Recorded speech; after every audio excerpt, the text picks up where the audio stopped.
I am infinite stillness born of ease and flow. I'm pure connection to the all-powerful, and I create what I want. I realize that no one is worthy of my judgment, cynicism, self-righteousness, or anger. They're only worthy of my love. Modern parents are under immense pressure and overwhelming stress to be a perfect parent and raise a generation of highly intelligent children. Amidst worrying about raising happy children, most of us never stop to think, how do I create a life of ease and peace? What right do we have to teach our children how to live life if we don't know that ourselves? I'm Saloni Singh, a life, self-mastery and family coach. My mission is to help parents raise themselves so we raise a generation of conscious and aware children. In my podcast, you will find simple yet effective tools for life, not just from me, but my inspiring guests as well. So let's begin. This is episode 1, Raising Parents 2.0, Create a Life You Love Living. I'm so excited to have a very, very special guest today. So, how do I even begin to describe this special person? Have you ever met someone that you feel you are meeting unwavering peace, pure, unconditional love itself? Whether you have or you haven't, you are in for a treat today because that's who you're going to meet. He is a peaceful warrior, a visionary, a life coach, a surfer, and above all, a sacred presence. How do I know? Because he is my coach. He has done lot of deep inner spiritual work, and that's what he brings to everyone he interacts with. One of the most beautiful people I have ever met on this planet. His name is Gary Mahler. Gary's husband to Kanako, father of Kwan and Kona. I just met them. He's based out of Vancouver, BC. Though, as he says, he's home wherever he is. He has a big list of credentials into life coaching, leadership, mindfulness. He has been coached by topmost coaches of the world, like Steve Chandler, Steve Hardison. And I know my listeners will feel today the peace and love that Gary exudes from his being so naturally. Let me welcome my coach, Master Coach Gary Mahler. Thank you, Gary. Thank you for being on the show. Hello. You're welcome. And thank you for the beautiful introduction. It's just wonderful how you create me for your listeners, for your viewers. It's just thank you for your generosity in inviting me to just share a little bit of what my world is like as a possibility for the world. So thank you. I'm so honored to have you on the show, Gary. And looking forward to our conversation as we talk about life, love, and lots of other things. Yeah. So I would love to start with how I connected with you, Gary, last year, because that happened through a podcast itself. So I was listening to a friend Yayati's podcast when you described about who you are, your I am statement. And I absolutely loved that. I just wanted to connect with you, learn from you, know more about you. So would you share with us how you describe yourself? I am infinite stillness born of ease and flow. I'm pure connection to the all powerful, and I create what I want. I'm generous and warm hearted. I'm powerful. I live a life of freedom. I'm playful and patient. I am love coming from love. I am forgiveness and understanding. I am goodness. I am free. Because I'm free, I love, serve, and acknowledge, and I realize that no one is worthy of my judgment, cynicism, self-righteousness, or anger. They're only worthy of my love. Because I live my life and create my life in this way, I take empowered action and I'm fearless, bold, and courageous. No matter what happens inside of me or outside of me, I remain unmoved and worry-free. Nothing moves or shakes me, even when I'm moved or shaken. I'm filled with joy and I delight in all of life. It ain't nothing till I call it. So those are the first two stanzas of who I am. And I cultivate that and create that and live into that daily. That's who I am. Mm-hmm. So how do you create that?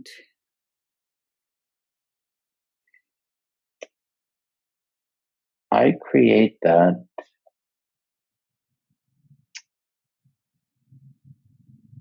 daily from when I wake up to every moment of the day. Some part of that, those are the first two stanzas. There's 5 in total. I remind myself of who I am almost all of the time. I live into who I am all of the time. I go to bed. I remind myself that that's who I am. That's the most important thing to me. I wake up and that's what I remind myself through reciting that. It's the most important thing to anything that I'm going to do is to remember who I am. And from that, I can create my world. I can be with people. I can be with my wife and kids. That's how I create it. Beautiful. And what happens when you're not able to be the way you think you are, or you are not being who you think you believe that you are? What happens then? I don't believe that I'm anything. I am everything I just spoke. So as a human being, there's times that we don't follow through. Yeah. So if I don't follow through, I forgive myself for judging myself. If I commit to something and I don't do what I say, I clean up with whoever I have done wrong to. So most people think that these things that I speak are affirmations, or they call them confirmations or declarations. But what I've seen with most people is those things are what they pray and wish they were, but they really know that they're not, because they've got an undercurrent of judgment against themselves, that they're believing lies about themselves. So no matter how much you say stuff, if you don't believe it, it ain't true. So there's a practice that I did with my coach,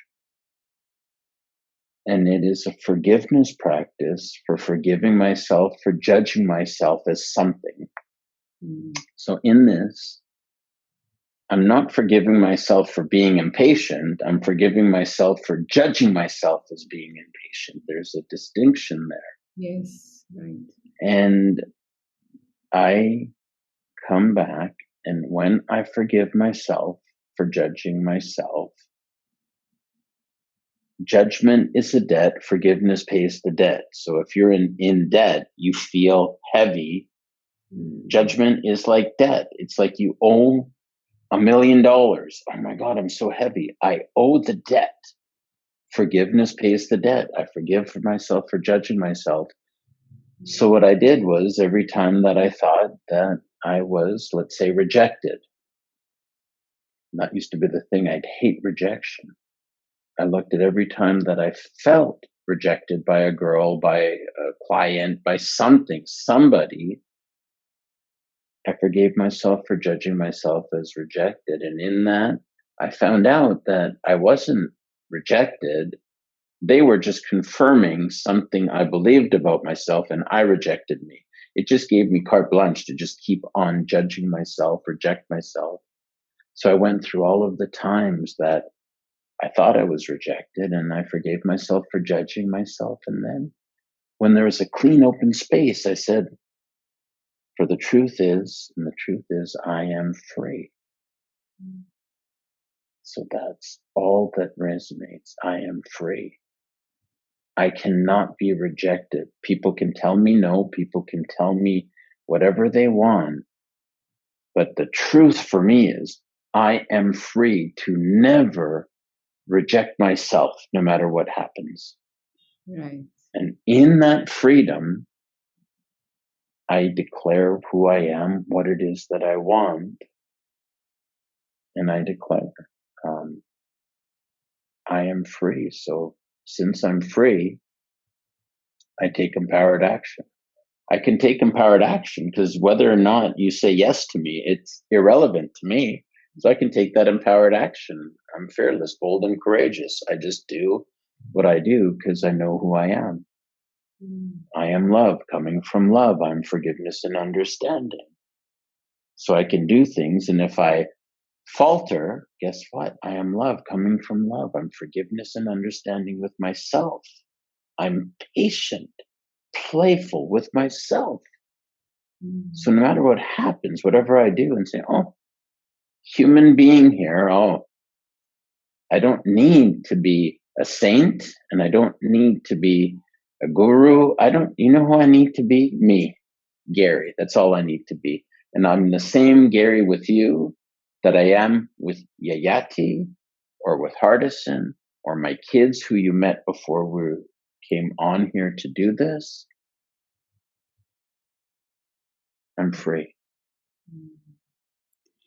So, what would you say to someone who is listening or watching us? And a lot of people actually hold judgments, a lot of judgments about themselves, and they feel that they're not good enough, they're not worthy, or if they get angry or they feel that they constantly feel, they're short tempered, and so many judgments and guilt around so many things. How can they start really accepting and forgiving themselves? What I did and what really worked for me, and you could try out yourself, is if you are feeling shame or guilt, forgive yourself for judging yourself as being guilty or shameful. Yeah. So I forgive myself for judging myself as being impatient. So before I had a very low tolerance for anything. I was impatient. I was always like, so I forgave myself for all of the times that I was impatient or acted impatiently.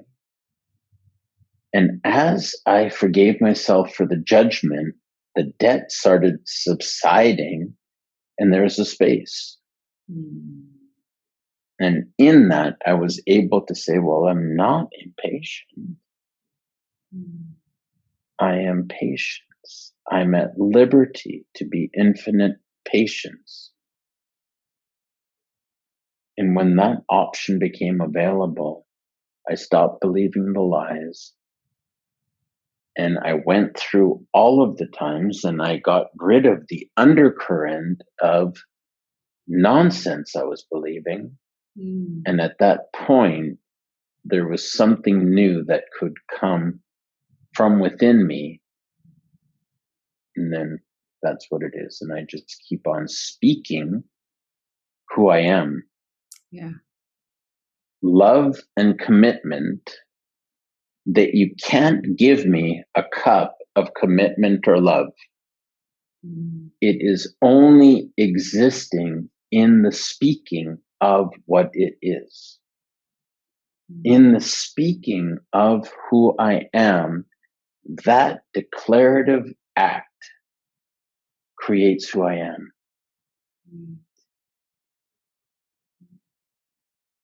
But I'm just wondering, sometimes people say that, I mean, when I coach people and otherwise as well, that they are so stuck. They feel like they have very strong belief system, very, very strongly believe so negatively about themselves, or it can be for Yeah, it's called judgment. Yeah. And the belief is so strong, they just can't even see anything outside of that. And it's very far away. It's really far-fetched, for them to really accept them. What would be a good way to start for those people? Um, Maybe they're if you are so steeped in judgment, I could never not judge myself, right? All I say is, what would it be like to be 1% less judgmental of myself? What would it be like to have no judgment of myself? What would it be like, even if I don't believe it, to be open to the possibility that if I forgive myself for judging myself, I'll be 1% lighter? right. I don't know of anything else that cures self judgment, lack of confidence, or any of these things, because we've been really taught to believe the lies about ourselves. And the only way to get better is if we chastise ourselves, make ourselves wrong, then we'll get better. And I'm sorry, you take a look at how many times you've made yourself wrong or other people wrong, and you keep on digging a deeper and deeper grave. It Yeah. just goes on and on and on. Yeah, totally. I mean, this is a huge misconception. I see that people just Right. believe that if they feel guilty and really bad about themselves, and that would really help them improve. And also, they say that if I really accept myself, forgive myself, how can I even start to improve? Yeah. From my experience, if I forgive myself for the judgment, Mm. that lightness allows me the freedom to change. Mm. And I think same applies when it comes to parenting. So Mm? yeah, and when I talk to parents, a lot of time they feel that they constantly worry and they're not able to accept certain parts, of their children, because they're really coming from a place of really wanting the best for their children, of course, and they just can't stop worrying and judging a lot of things. So, how to come to really unconditional acceptance of their children, and what do you want to share about that? Um, Loving myself as I am allows me to love my kids as they are.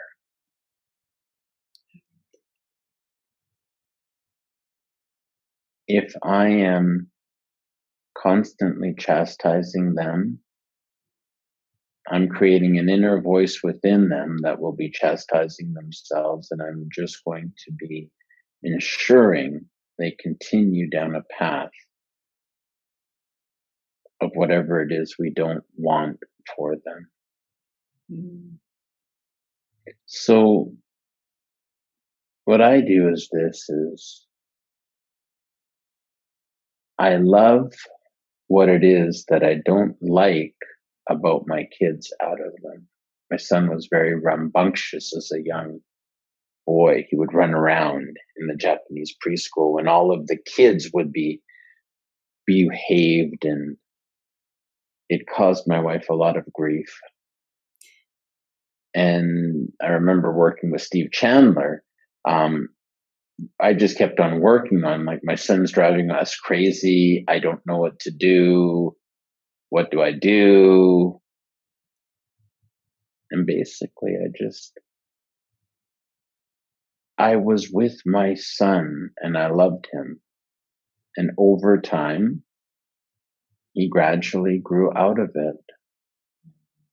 I know my awareness and presence with him and the allowance of him to be there, and the time that I spent with him, present with him, still with him, listening to him as a little boy. I've got pictures where I would sit and meditate and he would be on there and he would just go. Then I'd let him go and I would meditate and then he'd come back and he'd sit. So I wasn't holding him. He would just come back because it felt nice. My daughter was very shy. Worked with my coach and we just worked on it for 15 minutes, and we're going to love that shyness out of your daughter. That was 2 years ago, 3 years ago now. She's not shy anymore. I loved her exactly as she was. And in that, something else blossomed. And along the way, I did certain things and I was with her. But I promise you, the biggest thing that I did with my kids to change these behaviors that were troublesome, I spent time reading to them. I spent time before bed sitting in my bed with them. And we do this thing called hanashi. Japanese, hanashi means to speak or to talk. For me, hanashi is a little bit different. Hanashi is I be quiet and they talk and I listen and I'm present. I let them talk about what they want. I let them tell me what they want.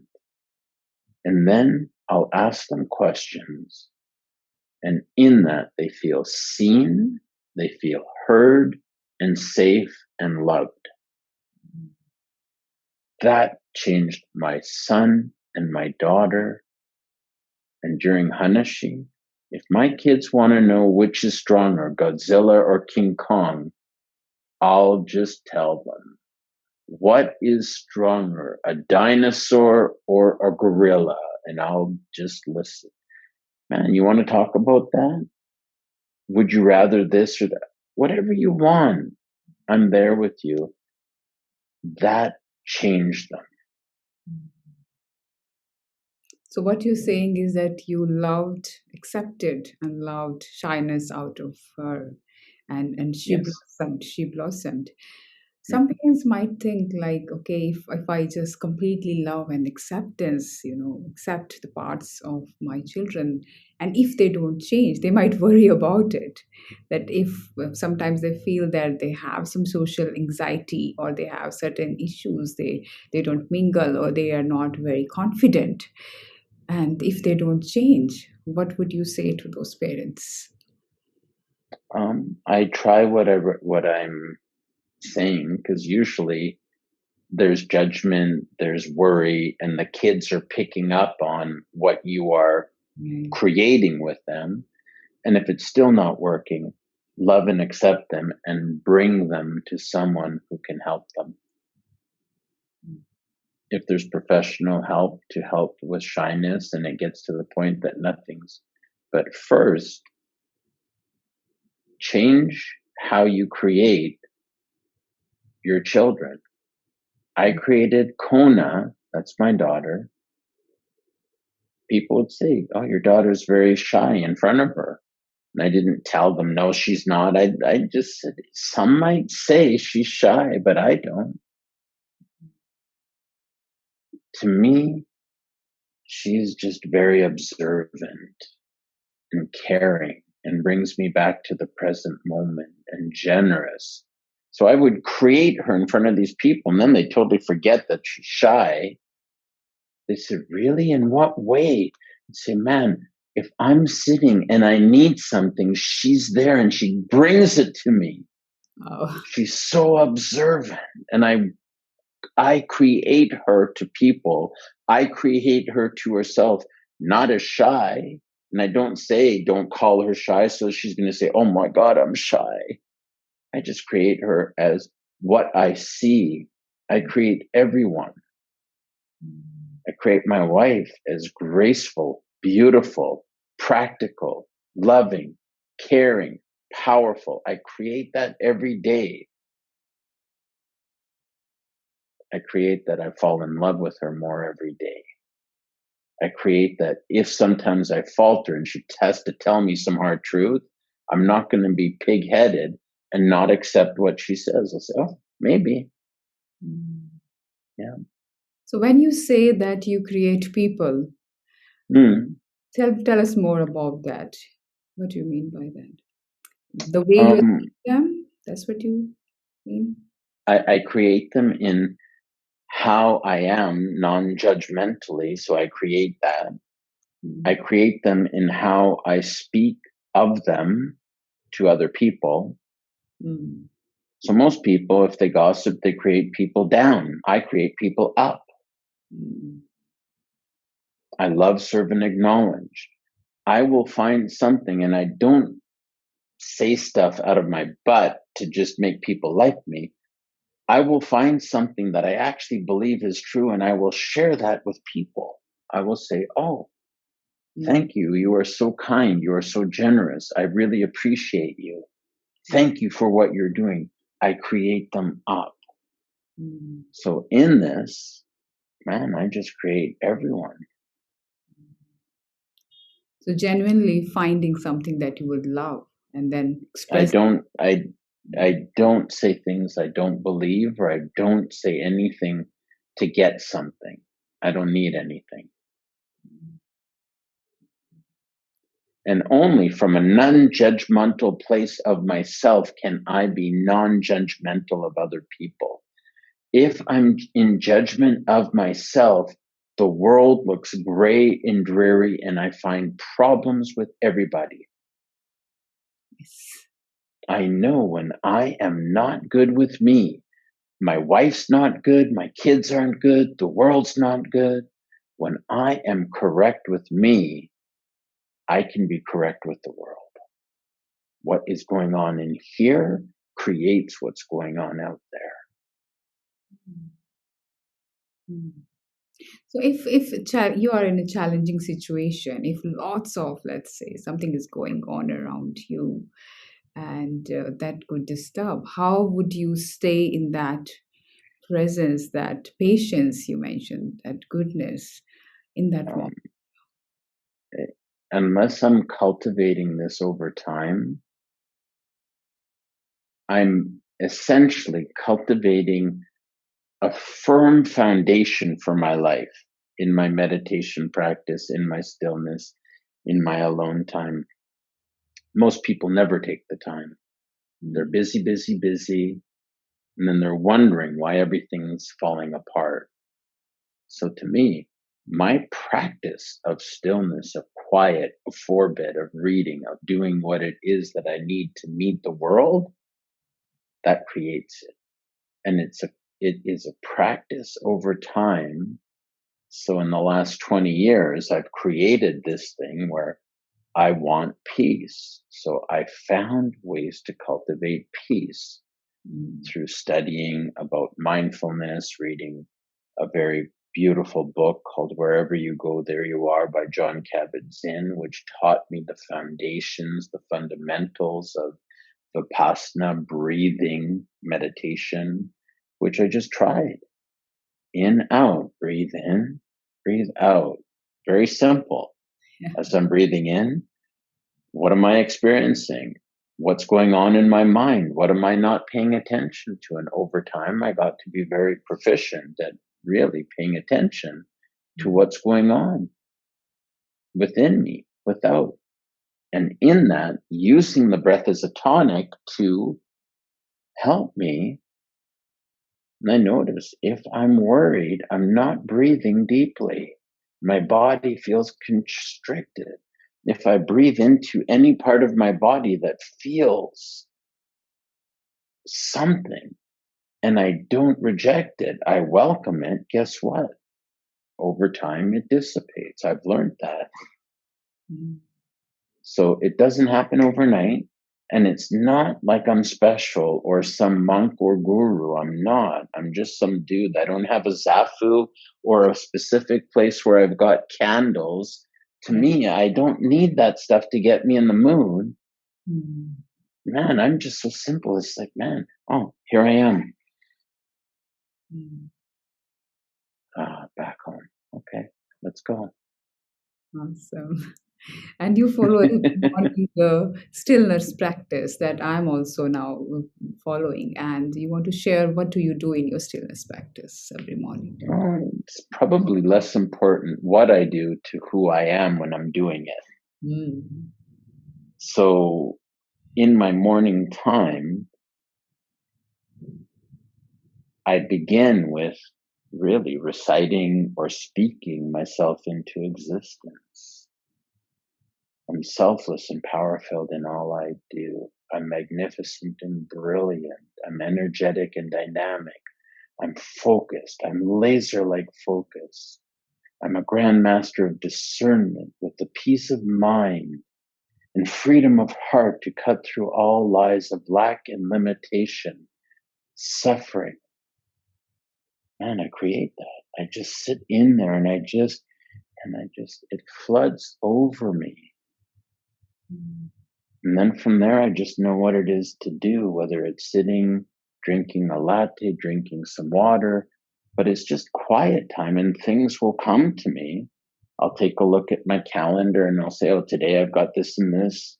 How do I want that to be? What's going on in their life? If I've got clients, I'm just like, oh, creating what it's going to be. Then I forget everything and I come from zero to be with you. It's the same thing here. We were going to do this interview and this podcast, and all day in the morning, I created how this was going to be. I didn't know what I was going to say, but I knew who I was going to be. I create that. Prepare myself for when my wife wakes up, when my kids wake up, prepare for eating together, making their bed, brushing their teeth, doing some piano practice. I create that. And then they do what they do when they're crazy fighting and blah, blah, blah, blah. And then I have a choice. Oh my God, am I going to be, crazy serious dad, or am I going to be playfully patient? That's what I'm creating now. Man, I want to be playful and patient. And guess what? We have a lot of fun. And sometimes I need to say, okay, time to go. Let's go. And I don't need to get upset or angry about it.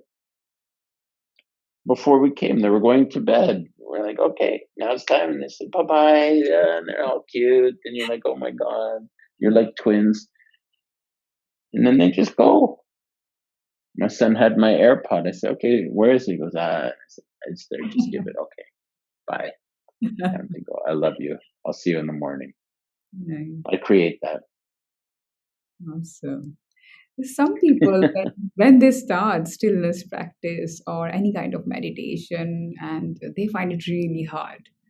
And find that, oh my God, my mind is making so much noise and I can't sit. A lot of my clients, when I ask them to, okay, just sit for 5 minutes, they're like, oh, it's so difficult, like, because I just go crazy.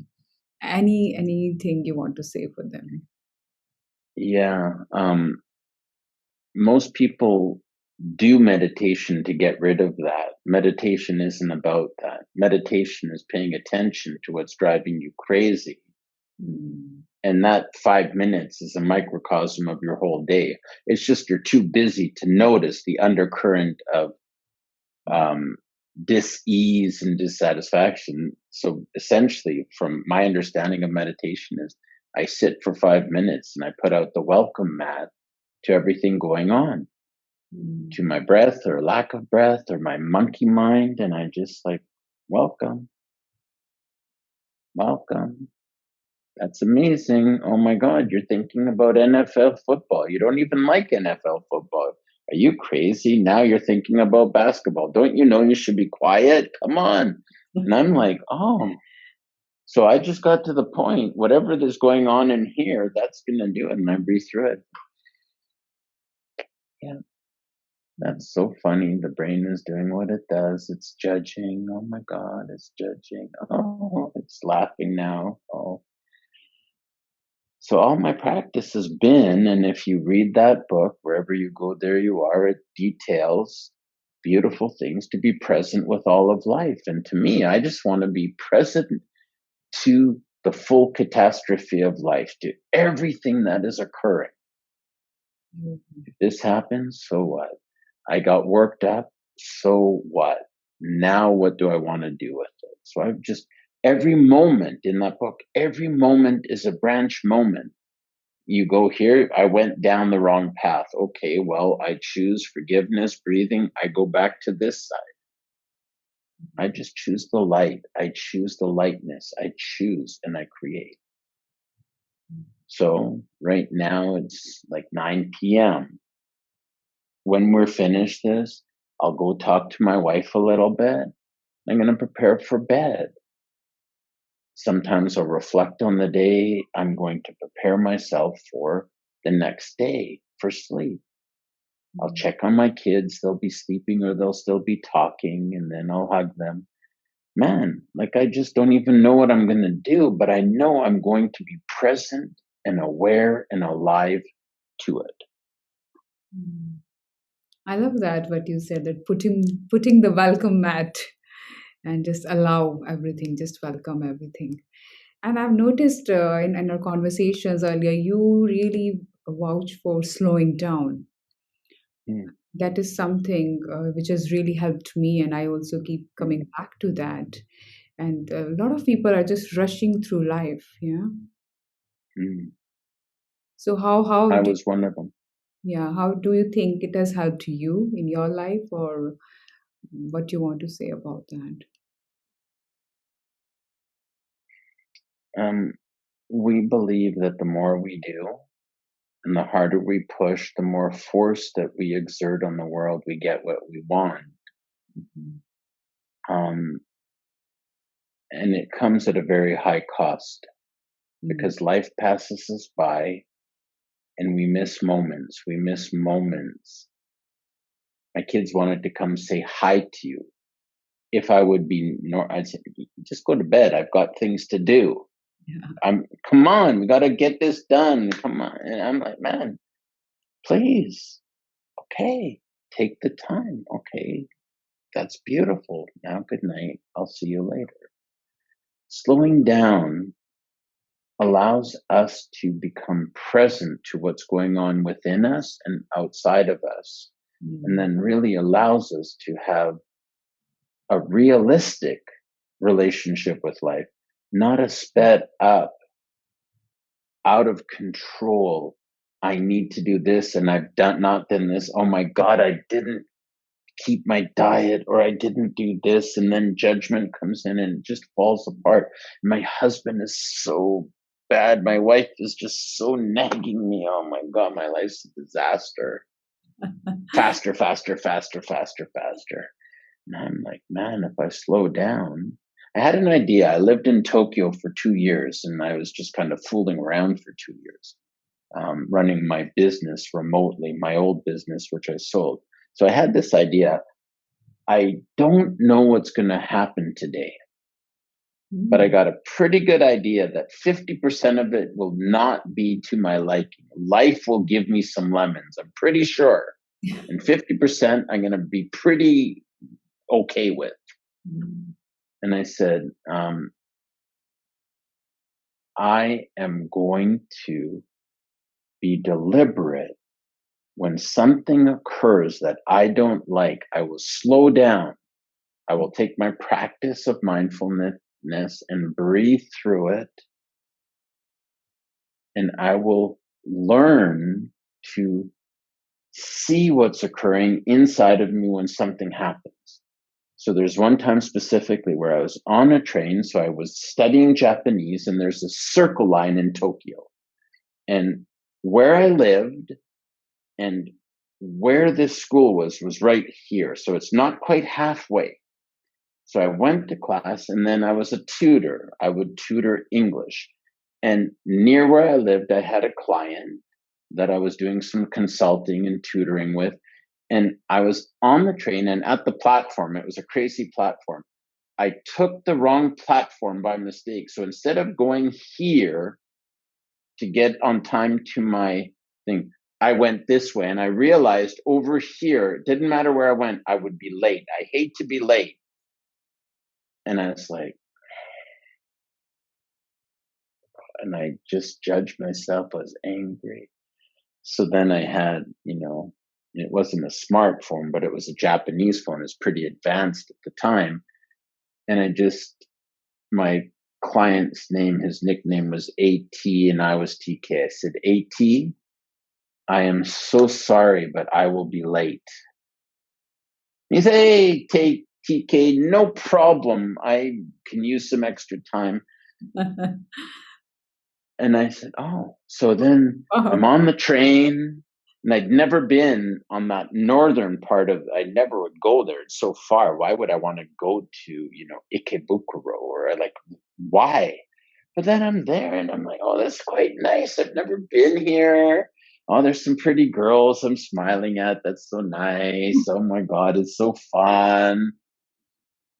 I really learned something that in that moment, instead of, man, that was something that I didn't want, but so what? What will I do with it? And I learned something. And then, I went there instead of rushing, running, because I could just take it easy. And we got there and we did our stuff. I was like 45 minutes late. So we just did everything. And I never really compacted my life so that I could see my other, clients later, like, because I had time. I gave myself time.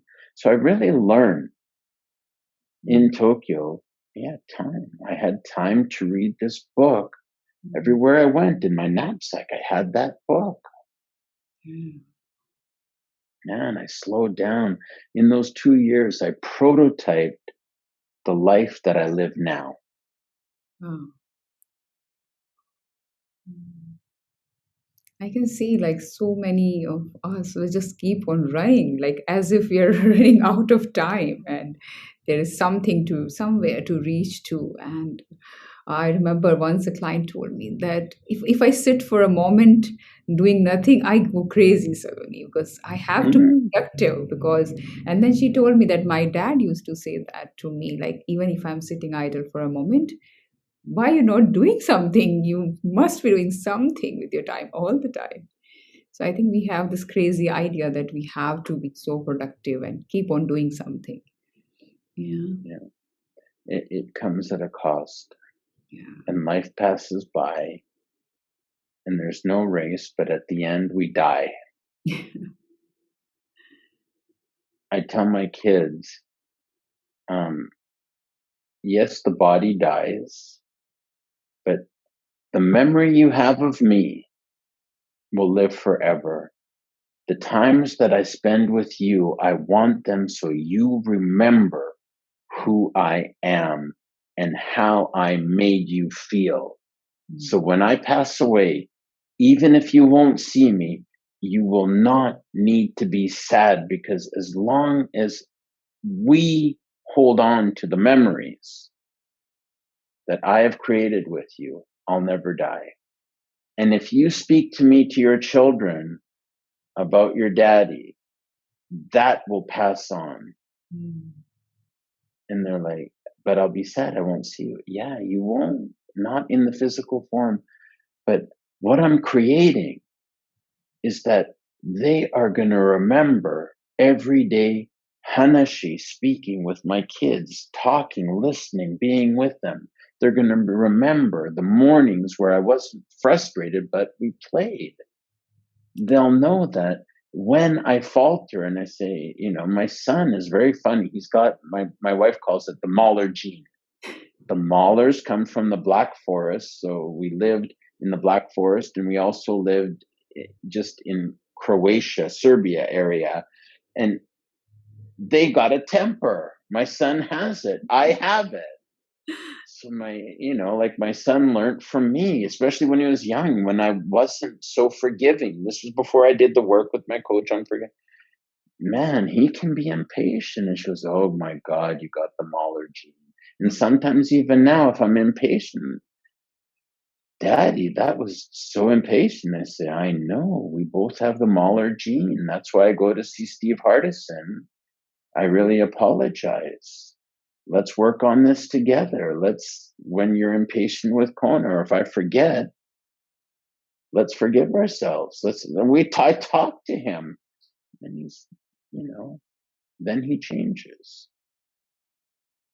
Awesome, beautiful. I remember once you shared that about your coach that I love everyone, whether I like them or not. Mm. I know we have so many preferences, so many judgment, of course, for ourselves and for others as well. So, would you share that? Elaborate on that. So I asked him, I said, do you like everybody? And he said, if I choose to love them, it doesn't matter whether or not I like them. So I took that to heart. And then this was 2 years before I started working with him. And I just had the idea that judgment of people separated me from people. Mm. Then I didn't want to be around them. If they were there, I felt bad because I was thinking bad thoughts about them. Separation, separation. So if I love someone, it doesn't mean I need to be around them all of the time. But anyone who comes in my periphery, I'll talk to anyone because I don't really fixate on the judgments I have of them. If I have them, I laugh at myself and, oh, Gary, you're just ridiculous. The mayor of Vancouver, I'm not too fond of. So, well, wrote a letter to him about some changes that were occurring. He never replied. So I wrote another one, the same one. And then his assistant replied, and it was not a very, it was a terrible letter. So I can have judgment. It's like, what am I going to do? Am I going to reply, how dare you? You're this and that. Fine.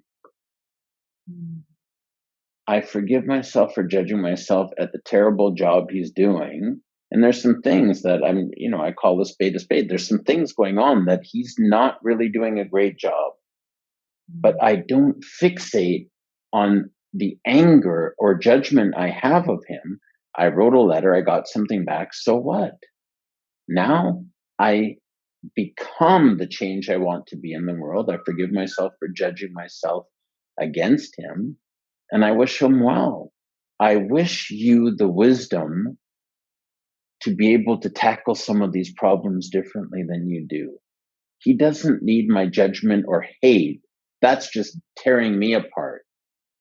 So I become free. I say, great. I'm not crazy about the job he's doing. Next time I'll vote. Next time other people will vote and we'll do. And if there's things that need to change, I'll be a part of the change that needs to occur. A life-changing moment for you, what would that be, Gary?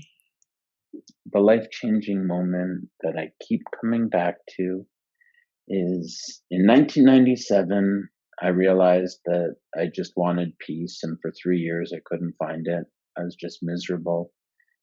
I went to Japan on a business trip and I went into this beautiful temple in Nara, Japan, and there's a Buddha inside, or so I'd heard.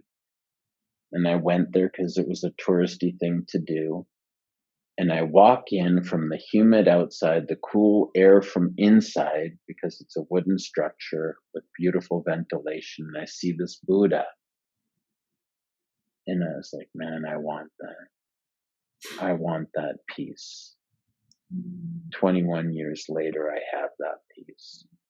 I have that peace that no matter what happens inside of me or outside of me, I remain unmoved and worry free.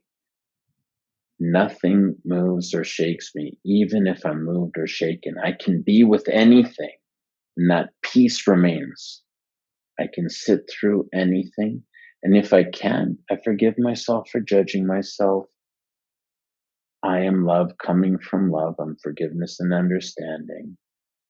Whatever life offers me, I choose creation from surrender, acceptance, and allowance. I love my wife, my son, my daughter with all my might.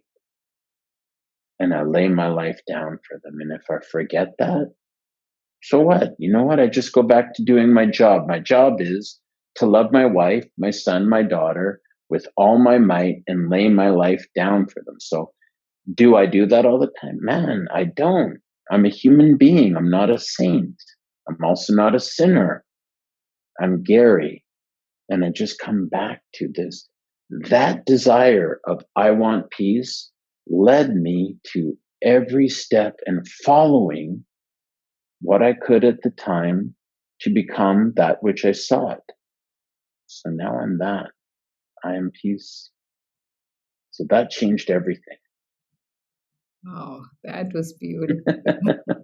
And don't we all want that inner peace? Yeah. And what would you say has been really instrumental for you? You have shared a lot of things already, but what would be instrumental in bringing you that peace? Wow.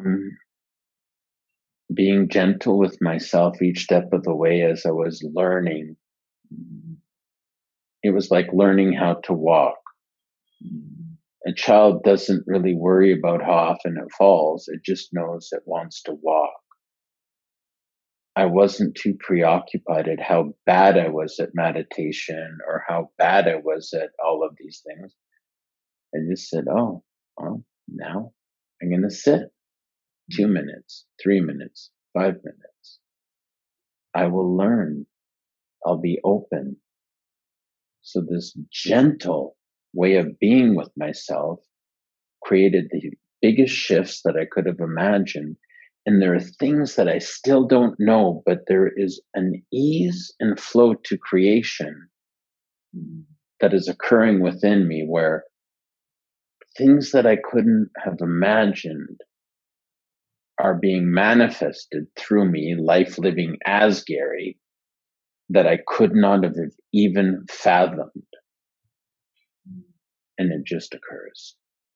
So wherever you're at, there's no other place to be. You're perfect where you're at. Take some of the things I've said, read some of the things. If I can do this, and I tell you, I am far from a guru, far from a monk, far from anything. I'm the most pragmatic, practical, for all of this airy-fairy stuff I speak to, I'm the most pragmatic and practical person.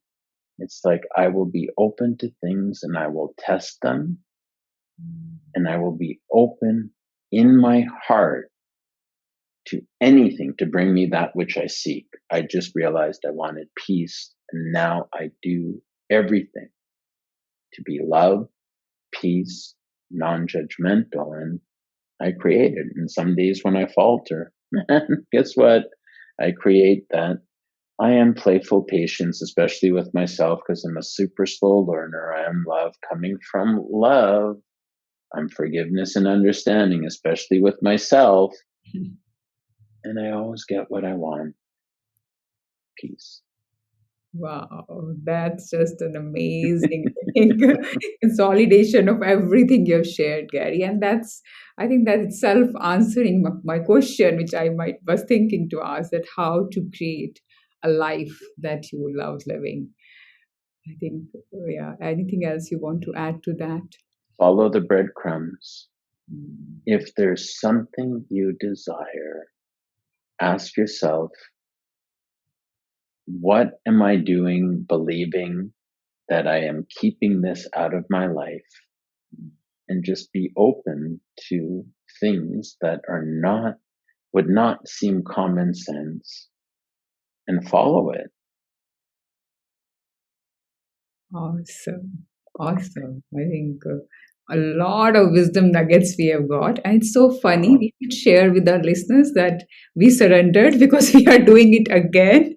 The recording has the last an hour before we were talking, and we realized that nothing got recorded on Zoom. And that we laughed. And I said, this is perfect. So all of the nonsense we just talked about, like all of the stuff we just talked about. And then, so what happens? Yeah. We just say, do you want to do it now or later? Oh, let's do it now. So breathe in. So this is life. What just happened? This is take 2. So what? So what? So then I go to restroom, bring my kids, they say hi to you, and they're happy to see you. They're like, who is that? They're just like, so something was created. So that's it. Awesome, Gary. Where can people find you? Just share. Well, through Facebook, Gary Mahler, GaryMahler.com. On my website, there's my email address. And then that's where people find me. Yes. And you generously, graciously brought us together to share your joy and wisdom, my joy and wisdom, that it could impact somebody who needs to hear this, even if it doesn't make sense, but they just know enough that they want it. in this, your invitation creates a possibility of transformation to somebody. And if the other one we did wasn't meant to happen, who am I to say that that's a problem? Yes. And if I couldn't do it, I'd say, I'm tired. I'm going to bed. We'll do it another time. And we do it and it wouldn't be a problem. Or we're on, let's do it. And here we are. And this 2.0 of your 2.0, it's recorded. It's going out there. Guess what? This is the one that the world needed to hear. They didn't need the one we just did. I like that. Awesome. This is right now life happening. Yeah. Amazing. It was so wonderful and so much fun talking to you, Gary. And I'm so honored to have you on the show. Thank you so much. Thank you. Thank you so much. Wow. A double interview we did. 2 hours back to back. As I shared, I was conversating with Gary, and 1 full hour interview I did. And at the end, I realized that it did not get recorded, and we did it again. And so fascinating. That's what we were talking about on the show: life, surrender, and acceptance. And that's what came to us. So what? Pure surrender and keep taking action. And that's what we did. In this show, he has shared about his I am statement, how he creates himself and people in his life every single day, how forgiving he is to himself and others. I'm sure you are mesmerized by Gary and his words as well, and you're inspired to create your I am statement and to forgive yourself for the self judgments you make for you, and believe in who you are and create a life from that place. I would love to share my experience of working with Gary as a coach, and it has been just miraculous. The journey is, it's not about the tools and the processes as much. It's about having someone who is vibrating at the energy of peace, who is purely connected with the spirit of universe in your life by your side. And Gary has talked about his coach, Steve Hardison, how he has been an anchor in his life. So many people have this misconception that people go to life coaches when they have a problem or a major issue in their life, while it's not true. Working with a life coach actually means that it could be instrumental in taking you to the next level in your life journey, no matter how successful or content you are. I would encourage you to check out Gary's beautiful website, GaryMahler.com. And if you are a coach yourself, check out his chapter in the book All Boats Rise, and all details are in the show notes. As you might know, that I create Self Mastery Inner Soul Circle with a small group of men and women twice every year. I will be starting another circle very soon. If you would like to apply, this is an online program, group coaching program, which runs over a few months. And I handhold the whole group and support them one to one as well in tapping into the wholeness we were talking about, connecting deeply with your spirit and the spirit of the universe, and really closing the gap between the spiritual and the practical world. If you want to apply for the same or you want to know more about that, you can send me an email at coach@salonisingh.com. And if you like this episode, do share it with others and leave a review for us on Apple Podcasts or Castbox. And I would highly appreciate that. See you in the next episode with another wonderful guest. Till then, keep growing, keep evolving, and keep inspiring yourself, your children, and the world, and create a life that you love living. Thank you. Bye bye.